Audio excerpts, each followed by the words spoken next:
Olá, tudo bom com você, com a sua família, seus projetos, sua casa? Tudo tranquilo? Eu espero que sim.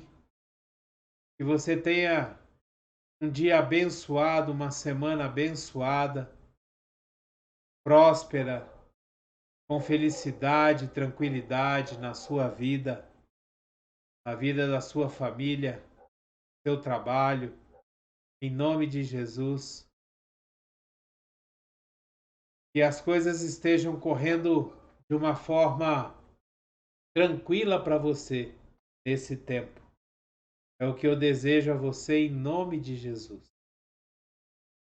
Que a graça e a paz do nosso Senhor Jesus Cristo, grandioso e infinito amor do Pai, a comunhão e as consolações do Espírito Santo sejam sobre a sua vida, sua casa, sua família. É o que eu desejo a você em nome de Jesus. Que tudo esteja assim correndo bem para você. Bem, nós estamos na Semana Santa. Aquilo que nós chamamos de Semana Santa, né? Que é o período compreendido entre o Domingo de Ramos, que foi no domingo passado, domingo foi dia primeiro? Não, sábado, domingo, dia 2. Dia 2 foi domingo de Ramos, né? E dia 9, que é o domingo da ressurreição. Sendo que na sexta-feira, conhecida como Sexta-feira Santa, dia 7, é quando Jesus foi morto, crucificado, morto, sepultado, ressuscitando ao terceiro dia. Mas hoje eu queria falar com você um pouco sobre o Domingo de Ramos. Da onde veio o Domingo de Ramos? Como surgiu o Domingo de Ramos? O Domingo de Ramos ele surge a partir da entrada de Jesus em Jerusalém, antes da Páscoa, antes da festa da Páscoa, antes de Jesus ser entregue para ser morto, ser crucificado. Então Jesus entra em Jerusalém e, enquanto ele está entrando, as pessoas vão colocando mantos no chão e ramos para que ele possa passar, como se fosse um tapete, uma honraria, dizendo que o rei estava chegando. E enquanto Jesus caminhava e entrava em Jerusalém, as pessoas iam dizendo: Hosana, Hosana nas alturas. Bendito aquele que vem em nome do Senhor, Hosana nas alturas. E esse episódio ele ficou marcado e conhecido, principalmente no meio dos católicos, né? E os católicos eles fazem a missa de Ramos, né, no dia de domingo de Ramos, aonde os ramos são benzidos e tal. Mas isso é costume e doutrina da Igreja Católica. Na realidade, o domingo de Ramos ele marca o início da Semana Santa, o início da preparação ou peregrinação, ou o início do processo que levaria Jesus a ser preso, julgado, condenado, mesmo sendo inocente, passar por todas as aflições, todas as agruras, todos os, os flagelos que ele passou, ser crucificado entre dois ladrões, morrer, ser sepultado e por fim vencer a morte, ressuscitando ao terceiro dia, no domingo que nós chamamos domingo de Páscoa. Por quê que nós chamamos domingo de Páscoa? Só adiantando um pouco, o domingo de Páscoa ele é chamado assim porque foi quando Jesus ressuscitou. Então, Páscoa significa passagem. É quando ele passa da morte, vencendo a morte, passando novamente para a vida eterna. É um simbolismo. Queria ler com você um texto que está no livro de João, capítulo 12, versículo 13, onde fala justamente da entrada de Jesus, né? Isso que nós acabamos de falar. O texto ele nos diz assim: pegaram ramos de palmeiras e saíram ao seu encontro, gritando: Hosana! Bendito é o que vem em nome do Senhor. Bendito é o Rei de Israel. Nós temos que lembrar que o povo judeu, naquela época, eles tinham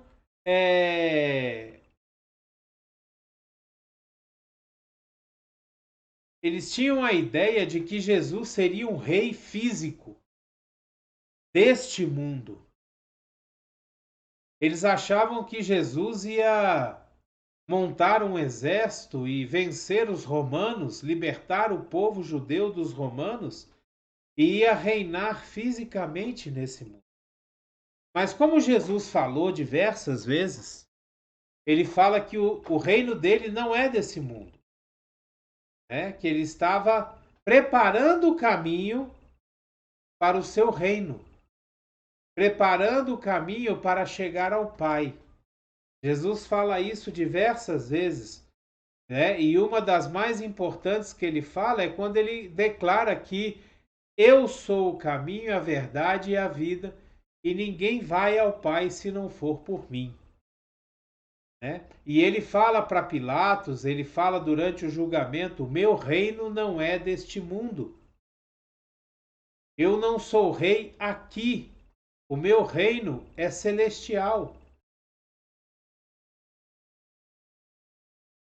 O interessante também aqui é nós vermos que entre o domingo de Ramos, ou seja, a entrada de Jesus em Jerusalém, e o seu sepultamento na Sexta-feira Santa, Jesus fez muita coisa nesse período. Ele foi ao templo, ele viu as pessoas vendendo coisas no templo, ele expulsou os cambistas, os negociantes de dentro do templo. Jesus continuou com o seu ministério durante esse período. Continuou fazendo milagres, curando, expulsando demônios. Em momento nenhum Jesus parou de fazer as coisas que ele deveria fazer e que o Pai havia mandado ele fazer. Nessa semana, apesar de ser uma semana muito angustiante para Jesus, e nós vemos isso quando Jesus chega na sexta-feira, de quinta para sexta-feira, quando ele vai orar no monte, né? Enquanto ele orava, ele suava gotas de sangue, tamanha era a sua angústia. Chegando a pedir para Deus: Pai, se for possível, afasta de mim esse cálice. Então, eu acredito, eu penso, eu imagino que essa semana foi uma semana muito angustiante para Jesus. Uma semana muito atribulada para Jesus. Uma semana de muita oração, de muito intimidade com Deus, de muita meditação. Nós vemos no livro de João, capítulo 19, versículo 28 a 42, nós vemos o seguinte texto: mais tarde, sabendo então que tudo estava concluído, para que a Escritura se cumprisse, Jesus disse: tenho sede. Estava ali uma vasilha cheia de vinagre. Então embeberam uma esponja nela, colocaram a esponja na ponta de um caniço de isopo e a ergueram até os lábios de Jesus. Tendo-o provado, Jesus disse: Está consumado. Com isso, curvou a cabeça e entregou o Espírito. Era o dia da preparação e o dia seguinte seria um sábado especialmente sagrado. Como não queria que os corpos permanecessem na cruz durante o sábado, os judeus pediram a Pilatos que mandasse quebrar as pernas dos crucificados e retirar os corpos. Vieram então os soldados e quebraram as pernas do primeiro homem que fora crucificado com Jesus, e em seguida as do outro. Mas quando chegaram a Jesus, constatando que já estava morto, não lhe quebraram as pernas. Em vez disso, um dos soldados perfurou o lado de Jesus com uma lança, e logo saiu sangue e água. Aquele que o viu disso deu testemunho, e o seu testemunho é verdadeiro. Ele sabe que está dizendo a verdade e dela testemunha para que vocês também creiam. Essas coisas aconteceram para que se cumprisse a Escritura: nenhum dos seus ossos será quebrado. E como diz a Escritura no outro lugar, olharão para aquele que traspassaram. Depois disso, José de Arimateia pediu a Pilatos o corpo de Jesus. José era discípulo de Jesus, mas o era secretamente, porque tinha medo dos judeus. Com a permissão de Pilatos, veio e levou embora o corpo. Ele estava acompanhado de Nicodemos, aquele que antes tinha visitado Jesus à noite. Nicodemos levou cerca de 34 quilos de uma mistura de mirra e aloés. Tomando o corpo de Jesus, os dois o envolveram em faixas de linho, com as especiarias de acordo com os costumes judaicos de sepultamento. No lugar onde Jesus foi crucificado havia um jardim, e no jardim um sepulcro novo, onde ninguém jamais fora colocado. Por ser o dia da preparação dos judeus, a véspera do sábado, e visto que o sepulcro ficava perto, colocaram Jesus ali. Essa aqui é a finalização da sexta-feira, ou seja, do domingo de Ramos até sexta-feira da Paixão, sexta-feira santa, né? Jesus termina o dia de sexta-feira sendo colocado no sepulcro. Nesse sepulcro colocaram uma pedra, selaram o sepulcro e ali deixaram Jesus. Pensando, ele morreu. Realmente era um profeta. Até ali, as pessoas acreditavam que o ministério de Jesus tinha acabado. Mal sabia eles que Jesus já havia predito para os discípulos que ele ressuscitaria no terceiro dia. Mas isso aí é uma coisa que nós vamos ver num próximo vídeo, onde nós vamos falar um pouco sobre o que aconteceu entre sexta-feira, quando ele foi sepultado, e domingo, quando ele ressuscita e aparece aos discípulos. Vamos ler também o que está escrito no livro de Mateus, no capítulo 21, no versículo de 1 a 11. E aqui, nesse texto, eu quero tirar uma lição daquilo que nós, como que nós nos comportamos quando nós estamos com Jesus e quando nós estamos longe de Jesus. Como que às vezes o nosso coração ele pode estar contaminado, um pouco contaminado com a arrogância, com a importância que nós achamos que temos. É interessante nós observarmos aqui. Nós vamos ler o texto, depois eu vou contar para vocês uma alegoria que eu acho bem interessante. O texto de Mateus, capítulo 21, versículo 1 a 11, ele fala o seguinte: Quando se aproximaram de Jerusalém e chegaram a Betfagé, ao Monte das Oliveiras, Jesus enviou 2 discípulos, dizendo-lhes: Vão ao povoado que está adiante de vocês. Logo encontrarão uma jumenta amarrada, com um jumentinho ao lado. Desamarrem-nos e tragam-nos para mim. Se alguém perguntar algo, digam-lhe que o Senhor precisa deles e logo os enviará de volta. Isso aconteceu para que se cumprisse o que fora dito pelo profeta. Digam à cidade de Sião: Eis que o seu rei vem a você, humilde e montado num jumento, num jumentinho, cria de jumenta. Os discípulos foram e fizeram o que Jesus tinha ordenado. Trouxeram a jumenta e o jumentinho, colocaram sobre eles os seus mantos e sobre estes Jesus montou. Uma grande multidão estendeu seus mantos pelo caminho. Outros cortavam ramos de árvores e os espalhavam pelo caminho. A multidão que ia adiante dele e os que o seguiam gritavam: Hosana ao filho de Davi! Bendito é o que vem em nome do Senhor! Hosana nas alturas! Quando Jesus entrou em Jerusalém, toda a cidade ficou agitada e perguntava: Quem é este? E a multidão respondia: Este é Jesus, o profeta de Nazaré da Galiléia. O povo judeu achava que Jesus era apenas um profeta.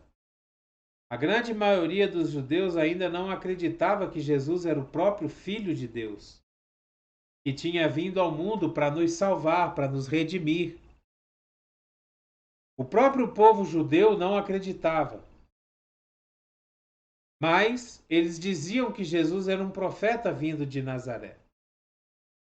Mas desse texto eu quero observar o jumentinho que Jesus montou para entrar em Jerusalém. É interessante a gente ver que o jumentinho ele veio, Jesus montado nele, e as pessoas fazendo festa, gritando: Hosana, Hosana, bendito é o que vem em nome do Senhor, Hosana nas alturas. E Jesus entrou na cidade montado no jumento, nesse jumentinho. E essa alegoria diz que quando Jesus desmontou do jumentinho e foi seguir o seu caminho, foi ao templo, a própria palavra de Deus diz que Jesus entrou no templo, né? Eu acredito que eu acredito que o jumentinho tenha voltado para casa e tenha falado com a sua mãe. Mãe, a senhora não sabe o que aconteceu. Hoje eu entrei em Jerusalém e diversas pessoas comemoraram a minha entrada. Fizeram festa para mim. Bateram palmas, gritaram, festejaram a minha entrada na cidade. E a mãe dele olhou para ele e falou assim: Como foi que isso aconteceu? Aí ele explicou que quando ele estava entrando na cidade, um homem montou nele, e quando ele estava entrando, as pessoas fizeram realmente festa, fizeram tudo, né? E no final das contas, o jumentinho achou que toda aquela festa foi para ele. E a mãe dele falou o seguinte para ele: Meu filho, faça o seguinte. Amanhã, no mesmo horário, você vai lá para a entrada da cidade e entra de novo na cidade, sem ninguém estar montado em você. Vamos ver o que as pessoas vão fazer. E o jumentinho fez isso. No outro dia de manhã, ele foi para a entrada da cidade e entrou. E ninguém nem olhou para ele. Ninguém nem sequer olhou para ele. Ninguém nem sequer deu bola para o que ele estava fazendo. E ele voltou murcho, com as orelhinhas baixas, para casa. E aí a mãe dele falou: Ai, mas o que aconteceu? Ele falou: Ai, mãe, eu entrei na cidade e ninguém nem sequer olhou para mim.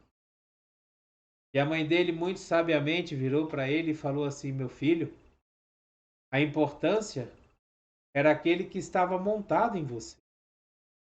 Era aquele que estava junto a você. As pessoas estavam fazendo festa por causa do rei que estava entrando. Aquele que nos salvaria. Sabe, muitas vezes nós começamos a fazer a obra de Deus ao lado de Jesus e estamos indo, estamos caminhando e as coisas começam a acontecer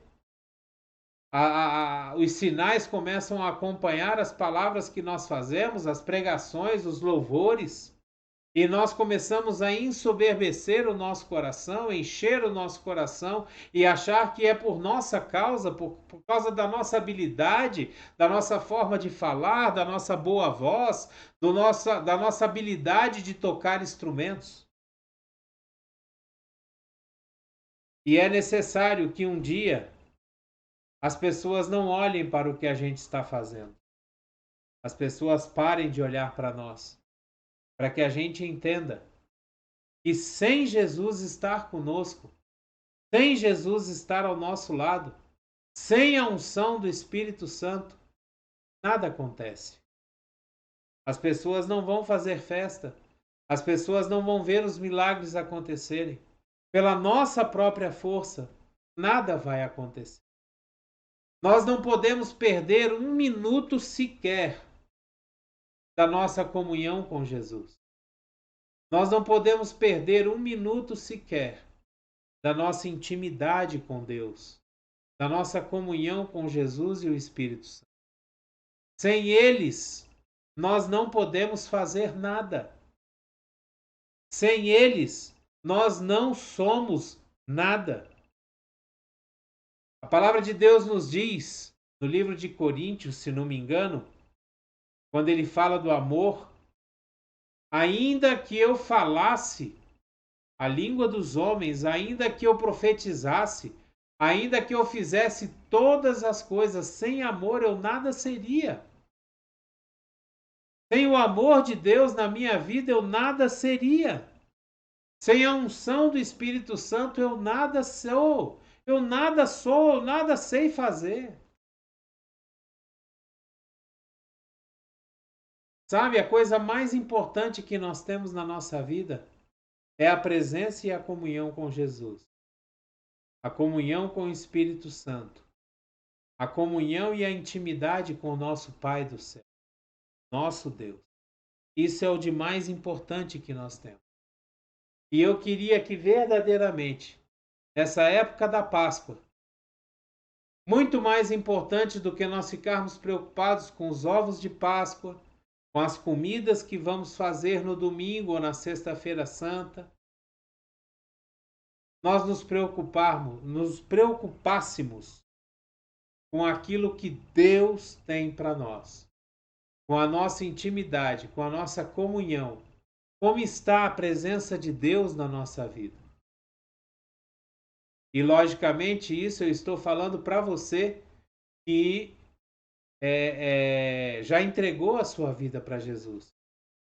Para você que não entregou sua vida para Jesus, para você que não tem uma caminhada com Deus, para você que não entregou ainda, não tem uma vida de intimidade com Deus, eu quero lhe dizer, aproveite esse tempo de Páscoa, essa semana, para meditar e não perca a oportunidade de entregar a sua vida para Jesus. Jesus hoje está entrando em Sião. Jesus hoje está entrando em Jerusalém. No domingo passado, Jesus entrou na cidade de Jerusalém. Jesus vai ser entregue, vai morrer, vai ser crucificado, vai morrer e vai ressuscitar no terceiro dia por sua causa, por seus pecados, pelos meus pecados, por minha causa. Não negue o sacrifício que Jesus fez por você.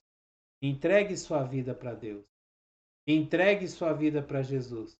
Esse é uma ótima oportunidade de você meditar e tomar essa decisão, entregando a sua vida para Jesus. Que a graça e a paz do nosso Senhor Jesus esteja sobre a sua vida. A comunhão e as consolações do Espírito Santo estejam sobre você. E principalmente, que o infinito e grandioso amor do Pai esteja cobrindo você nesse momento, te fazendo meditar, te fazendo pensar na importância de entregar a sua vida para Jesus. E para você que já entregou e já tem uma caminhada com Jesus, meditar na importância de dar toda a honra, toda a glória, todo o louvor a Deus. Nada é por nós mesmos, nada é pelo nosso esforço, pela nossa habilidade e pela nossa sabedoria. Tudo é por causa de Deus, tudo é por causa de Jesus. Amém? Dê o seu like, o seu gostei, o seu joinha, assine o canal, pegue essa palavra, transmita ela para todos os seus contatos, poste ela nas suas redes sociais, permita que outras pessoas ouçam, vejam esse vídeo. Amém? Que você seja tremendamente abençoado nessa Semana Santa, nessa Páscoa. Que a sua família seja tremendamente abençoada. É o que eu desejo a você em nome de Jesus. Bem, abreijos para você e até o próximo vídeo.